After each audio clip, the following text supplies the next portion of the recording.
So where were we? Well, I got fired from Sage. Why? I'm still not sure. They just didn't need me anymore. They had me document everything I did, every problem I ever fixed on a regular basis, and they had someone else take it over at a lot less money than they had to pay me. He took my office away. Why? I don't know. But when I got back from short-term disability, I should have been out on long-term disability and never been fired. They fired me. My psychiatrist knew they were going to, so did I. That's why when I was out on short-term disability, me and my dad packed up everything at my house and moved me and my 2 dogs out and put everything into storage.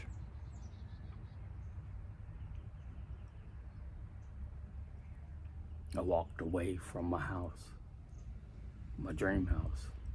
It wasn't anything special.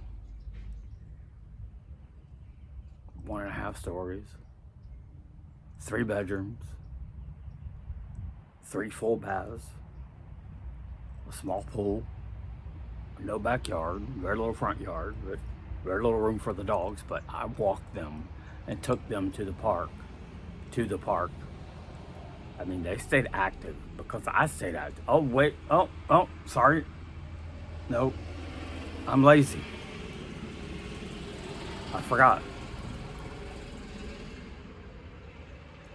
We lived in that house with no yard with 2 big dogs, Buddy and Kayla. They stayed active because I'm so lazy.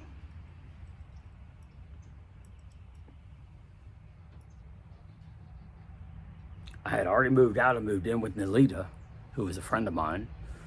I'd given a place to live. I gave a place to live to I don't know how many people when they didn't have anywhere else to go. When I had my house,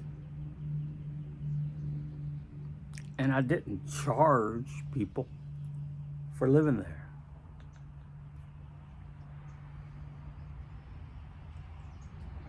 I even let one guy live with me who was on probation and was on house arrest, who I didn't know. He was a client of Howard's. Howard was a physical therapist assistant. And one of his clients was being released from prison on house arrest, and he was on probation, and he couldn't live at home. He lived with me in the spare bedroom. That was my office, but I gave it up for him. It was a good experience, but these are the kind of things that I did. Nalita lived with me, rent-free, for many months because she lost her job and gave up her house to renters, moved in with her mom in West Virginia and couldn't stand it.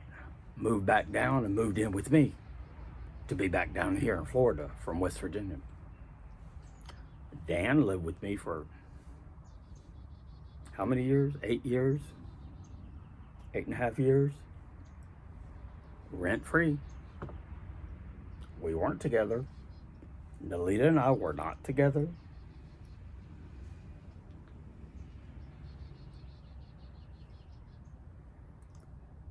With Joe, we were not together. Joe had a girlfriend. She was over there all the time. Joe was the guy that was on probation. He was on house arrest. He couldn't leave the house. He wore an anklet.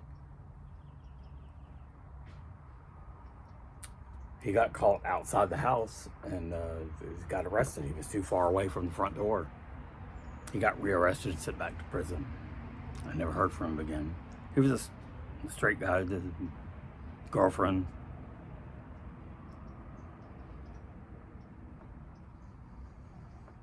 All this was while I was working at Sage. When I quit working at Sage, Dan had to move out because I moved out. Dan wound up moving to Pennsylvania. Had an opportunity. What he should have done a long time ago would go on disability and get his own place to live. But I supported him for 8.5 years. Where are these people now? Well, Nalita's gone, but Dan is dead. They don't know what he died of. Alcohol poisoning with oxycodone. Howard's dead.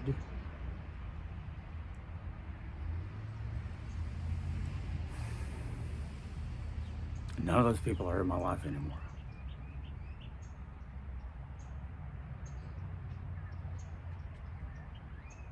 But I lived with Nalita for a while. And then when I lost my job at Sage, she kicked me out because I couldn't pay rent. I've been paying her $500 a month to rent a bedroom from her. But when I got fired from Sage, we all knew I would be, she kicked me out. I had to move home. The only option I had was to move in with my mom and dad, which they had expected it when I moved in with Nalita. My dad, he's the one who told me to shut the house down. I couldn't afford it anymore. But anyway, I left Nalita's. My dad helped me move from Nalita's into Ridge Manor. And I was not working. It took me 2 years to find the job. I was on unemployment. It took me 2 years to find a job at WellCare. I finally found a job. I had worked a contract position for 6 months, and that was it.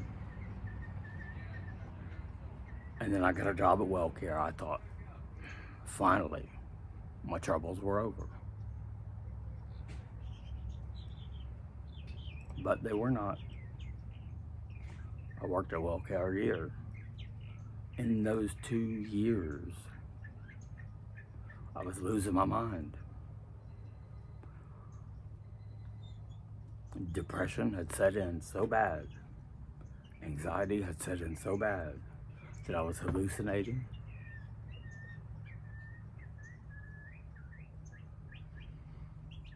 I was having gout problems. Many times I wound up with a walker or a cane to walk around.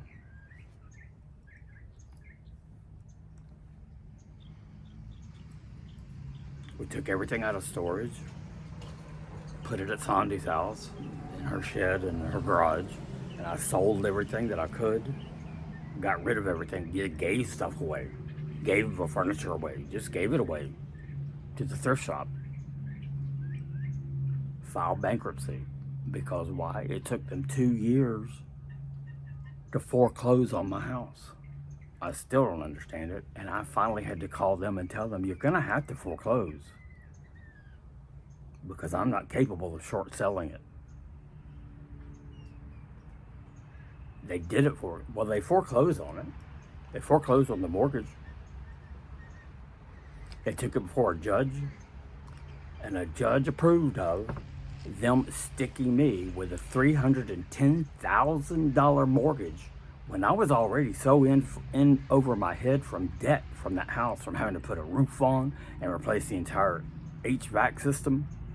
And I mean, I wasn't in credit card debt, in student loan debt from grad school, which I did at the house.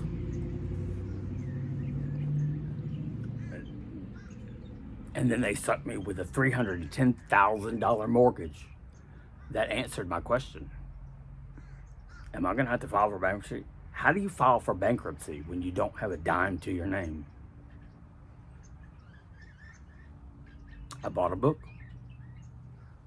I filed for bankruptcy without a lawyer, pro se, whatever it's called. I did it all by myself, me and my computer and that book. And now I'm going to have to do it again. Most people file for bankruptcy one time in their life. I'm going to have to file again because of medical expenses, which was not the first go round. The first go round was that $310,000 mortgage. I was going to be responsible for paying $2,000 a month. Someone who was disabled and on disability, we're going to have to pay $2,000 a month for a mortgage on a house that they sold for $100 at an auction, and then stuck me with the remaining $310,000 mortgage, which was the mortgage plus lawyer's fees for taking it to court and having a judge approve of sticking me with the mortgage even though I didn't own the house anymore. Well, that's why they foreclose. It's a secured debt. They foreclose on the house and that takes care of the mortgage. And you're responsible for any remaining fees. I was responsible for all $310,000. Well, that answered my bankruptcy question. I didn't have a question anymore. I had no option. I was on disability, making $2,300 a month. I was living at home, so I wasn't paying rent. But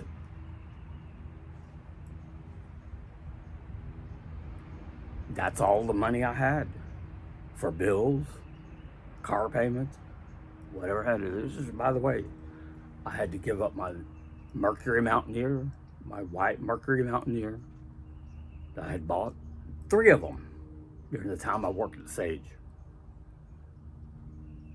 I drove it back to the dealership. It was leased, parked it, and gave them the keys. I didn't make them come after it. My Mercury Mountaineer, my white one. That was part of losing my house and losing my job.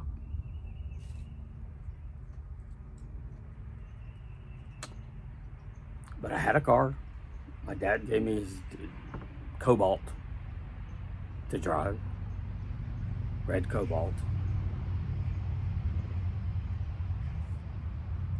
And they stuck me with a $310,000 mortgage. I didn't even have a job yet. I hadn't started working at WellCare yet. I filed for bankruptcy and did it myself with the help of a book. I mean, I went to court in front of well, she wasn't really a judge, but she was a lawyer that served as a judge for bankruptcy.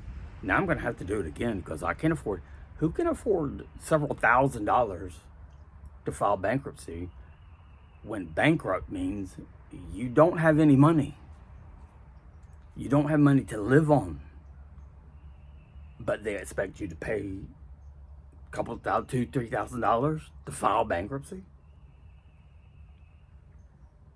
Mind you, I'm still disabled, still severely depressed, still severely anxious, still hallucinating. All the things that I was on disability for. I was never deemed no longer disabled. I missed an appointment.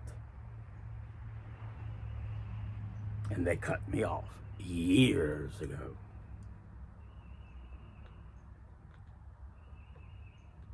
And it took me 2 years from being fired from Sage to get a job at WellCare, and I spent all my time online looking for a job. But guess what? I had been fired twice. How many times have I been fired now? You get fired one time. Now I have to deal with a 3rd-degree felony, being fired multiple times. Who's going to employ me now? Anybody? Is there a line? No. Do I have any skills left? Yeah. Not marketable. What happened to all my computer dollars? My bachelor's degree in management information systems, not usable. My graduate degree, I never finished. I was getting an MBA in finance and accounting, but I never finished. I couldn't afford it. The student loan would have been $40,000 by the time I finished. I said, that's too much. I was already in debt $20,000 when I dropped out. Now, God knows, it's probably $60,000. It was only $22,000 when I dropped out of college. But because I can't make payments on it, but it just keeps growing, I don't even know how big it is now. Probably $60,000 or more. Who knows? It took me 2 years to get hired by WellCare, and they welcomed me with open arms. That ended poorly too.